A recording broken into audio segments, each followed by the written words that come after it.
पाकिस्तान तहरीक इंसाफ के सीनियर रहनुमा सरदार सरफराज डोगर ने इंतखाबी मुहिम के दौरान मीडिया से गुफ्तगू करते हुए कहा, निजाम की बेहतरी के लिए महज चेहरे बदल देना ही काफी नहीं, रवायती जहनीत को भी तब्दील करना होगा।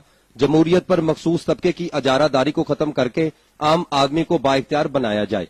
नून लीग ने झूठे वादों और दिल फरेब नारों से वोट हासिल किए, मगर 5 साल कारकर्दगी इंतहाई मायूस कुन रही। नून लीग के दौरे इक्तदार में अवाम को कोई रिलीफ नहीं मिला। बारूद से ज्यादा भूख ने अवाम को जिंदा दरगोर करके रख दिया। उनका मजीद कहना था, मकरूज मुल्क का पैसा वहां सर्फ किया गया जहां इसकी जरूरत नहीं थी। शहबाज शरीफ ने 85 अरब जंगला बस पर खर्च कर दिए, जबकि पंजाब के 1000 स्कूलों की हालत न गुफ्ता बे है। शहबाज शरीफ कौम के पैसे नाकाम स्कीमों पर खर्च करने की बजाय ऐसे शोबों में इस्तेमाल करते जिससे पाकिस्तान तरक्की की राह पर गामजन होता। अवाम मुस्लिम लीग नून के तर्ज हुक्मरानी से सख्त नाला है।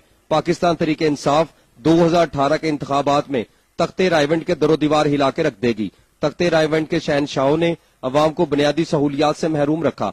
पाकिस्तान तहरीक इंसाफ इक्तदार में आकर अवामी फलाह व बहबूद पर भरपूर तवज्जो मरकूज करेगी। अवाम को यकीनी तौर पर मुस्तफीद करने के लिए अमली इक़दामात किए जाएंगे। कैमरा टीम के हमरा जहीर